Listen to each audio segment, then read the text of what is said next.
Okay, we are here in a hot San Francisco hotel, and we're somebody from a company called. Fast Forward, Okay, and your name is. Patrick Coppola.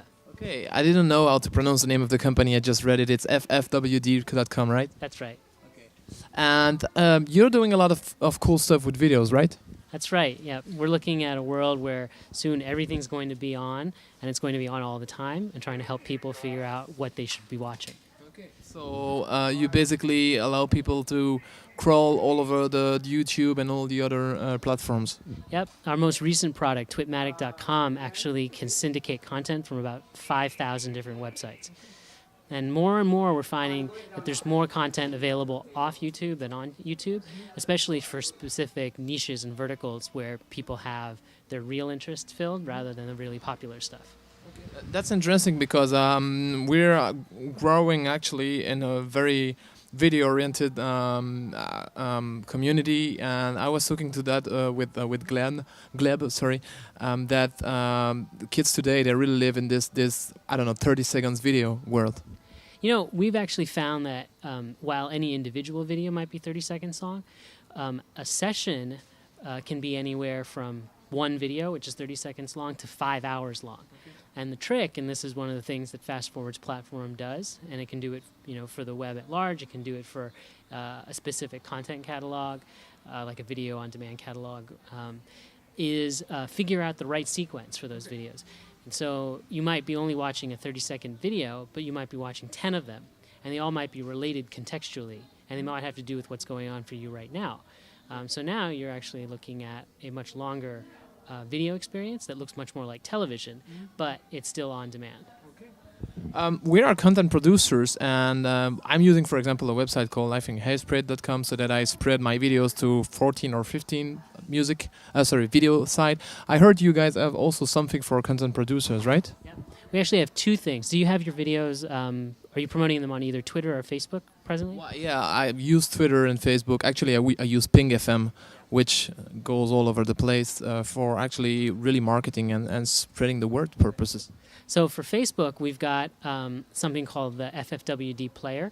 It's an application that you can install to your fan page, and it will save you the time and trouble of having to re-upload your content to Facebook in order to spread it. Or for that matter, to be managing your news feed in order to get it to your fans. Instead, you just configure this application. It takes maybe 4 minutes. And it will automatically pull your video from wherever you're already hosting it, put it onto a new tab on your fan page, and publish it to your fans' news feeds. And you never have to touch it again. And then on Twitter, we have pages designed for promoting video. And right now, from the early numbers, we're seeing about a 3 times, videos that are promoted using this are 3 times more likely to be retweeted than content generally. So if you're serious about promoting your video on Twitter, this will, far increase your chance of actually spreading virally. That's interesting. Is it free for a content producer, or what's the business model behind for you guys? Well, what we're trying to do is build a new ecosystem that takes into account the much wider range of content producers that are out there and connect them with their audience. And where we'll eventually make money is in creating those longer sessions of video watching. I was recently on a panel where they were talking, I was the token social media person. It was a panel for traditional television people. And the question came up, well, how do you monetize video online? I said, well, look, if you tried to sell a television ad against a 1 minute of a television program, would you be able to do it? And the answer is no. But if, on the other hand, I were be able to give you a contextually coherent session of 10 minutes of someone watching video online, would you be able to sell an ad against it? Of course, the answer is yes, because that looks like television. If you're watching a television program, about every 10 minutes, you've got a pod of ads that are associated with it. And a couple of things happen. The balance is right between the content that you're getting and the ads that you're getting. Plus, you're dealing with you know what the viewer's frame of reference is. If they're watching a pod that's all about technology gear, then that's the right time for you to have your iPod ad. That's interesting that you bring the point. How did you feel those traditional people against our technological world? Do they have some kind of fears of so to say us? Yeah, it's hard. You know, I actually came from the music industry, so everything that I'm doing now in video is really using the playbook that I developed while working at GarageBand.com and iLike.com, which are two very successful social media properties for music. And we dealt with record labels all the time. And the thing is, they're not. They appear or try to appear to be these monolithic structures, but they're actually just a bunch of people. Yeah. And the problem is you've got some people who get it and understand and want to change, and some people who don't.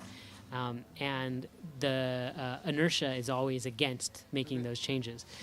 So it's the same thing with the video folks. You've actually got a range. You've got CBS that's saying let's distribute as much as we can, as widely as we can, and make money on the scale. And then you've got other folks that are trying to pursue a destination strategy, and they're trying to bring everybody to their website. Do they have something to be afraid of? Only if they decide to keep their heads in the sand. But at the same time that the big record labels were decreasing in sales, independent record labels were actually increasing in sales in the early 2000s, basically.